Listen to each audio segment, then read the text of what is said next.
Indian പാർലമെന്റിനെ വരെ സംരക്ഷിക്കാൻ കഴിയാത്ത ബി.ജെ.പി. സർക്കാർ കൂടുതൽ പ്രതിരോധത്തിലാവുകയാണ്. ലോകസഭയിലേക്ക് ഇരച്ചുകയറിയ രണ്ടുപേരെ സ്പോൺസർ ചെയ്തത് ഭരണകക്ഷിയിലെ ഒരു പാർലമെന്റ് അംഗമാണെന്ന ഗുരുതര ആരോപണവുമായി കോൺഗ്രസ് എം പി ശശി തരൂർ രംഗത്ത് വന്നതോടെ രാജ്യം ചിലത് സംശയിച്ചു തുടങ്ങിയിരിക്കുന്നു. 2019 പുൽവാമ ഭീകരാക്രമണം നടന്നതിൽ സംശയം പ്രകടിപ്പിച്ച മുൻ കാശ്മീർ ഗവർണർ സത്യപാൽ മാലിക് പറഞ്ഞത് പ്രകാരം ഈ ലോക്സഭാ തെരഞ്ഞെടുപ്പിന് മുൻപും ചിലത് നടക്കുമെന്നാണ്. അതിനെയാണ് ഇപ്പോൾ ശശി തരൂറിന്റെ ചില കണ്ടെത്തലുകൾ ബലം നൽകിയത്. സുരക്ഷാ ഭീഷണിയെക്കുറിച്ച് ആഭ്യന്തരമന്ത്രി അമിത്ഷാ വിശദമായി ഈ രാജ്യത്തോട് പ്രതികരിക്കണമെന്നാണ് ശശി തരൂർ ആവശ്യപ്പെട്ടിരിക്കുന്നത്. പക്ഷേ അമിത്ഷാ അതിന് ഇതുവരെ മിണ്ടാൻ തയ്യാറായിട്ടില്ല. പുതിയ പാർലമെന്റ് കെട്ടിടത്തിലെ സുരക്ഷാ വീഴ്ചയെക്കുറിച്ചും അദ്ദേഹം ചോദ്യമുന്നയിച്ചു. അക്രമികളെ സ്പോൺസർ ചെയ്തത് ഭരണകക്ഷിയിലെ ഒരു സിറ്റിംഗ് എം പി ആണെന്നതാണ് വസ്തുത. ഇവർ ഗ്യാസ് പിസ്റ്റളുകൾ കണ്ടെത്തി.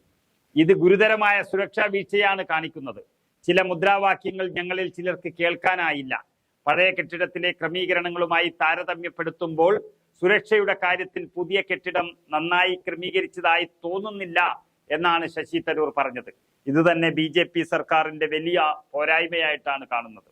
2001 പാർലമെന്റ് ആക്രമണത്തിന്റെ വാർഷിക ദിനത്തിൽ തന്നെയാണ് ഈ സംഭവം നടന്നതെന്നൊരു പ്രത്യേകത എടുത്തു പറഞ്ഞ തരൂർ സുരക്ഷാ വീഴ്ചകളെക്കുറിച്ചും സുരക്ഷാ ക്രമീകരണങ്ങളെക്കുറിച്ചും ആഭ്യന്തരമന്ത്രി ഈ രാജ്യത്തോട് വിശദീകരിക്കണം എന്ന് ശശി തരൂർ ആവശ്യപ്പെട്ടിരിക്കുകയാണ്.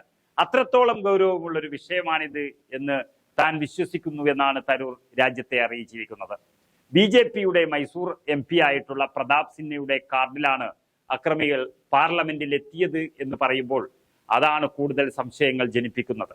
പുൽവാമ ആക്രമണം പോലെയുള്ള മറ്റേതെങ്കിലും ഒരു ആക്രമണം ബി.ജെ.പി. ഈ തെരഞ്ഞെടുപ്പിന് മുൻപ് ആഗ്രഹിക്കുന്നു എന്ന് മുൻ ബി.ജെ.പി. നേതാവായ സത്യപാൽ മാലിക്കും ശിവസേന നേതാക്കളായ സഞ്ജയ് റാവത്തും ഉദ്ധവ് താക്കറെയും എല്ലാം പറയുന്ന ഒരു സാഹചര്യത്തിൽ ഈ രാജ്യത്തിന്റെ ജനാധിപത്യ ശ്രീകോവിൽ എന്ന് വിശേഷിപ്പിക്കുന്ന പാർലമെന്റിൽ ഒരാക്രമണം നടന്നതിനെ സംശയത്തോടെ ജനങ്ങൾ കാണുകയാണ്.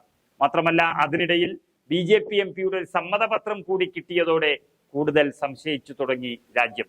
അതുകൊണ്ടാണ് പ്രതിപക്ഷം ഒന്നടങ്കം JPC അന്വേഷണമടക്കം ഇതിന് ആവശ്യപ്പെടുന്നത്. മറ്റാരേക്കാളും ശശി തരൂറിന്റെ ഇടപെടൽ നരേന്ദ്രമോദിയും അമിത്ഷായും ആശങ്കയോടെയാണ് കാണുന്നത്.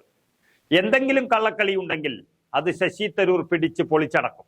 ഇല്ലെങ്കിൽ വീഴ്ച സംബന്ധിച്ച് സത്യം തെളിയിക്കാൻ അന്വേഷണം പ്രഖ്യാപിക്കാം. രണ്ടായാലും അമിത്ഷാ പ്രതിരോധത്തിലായി.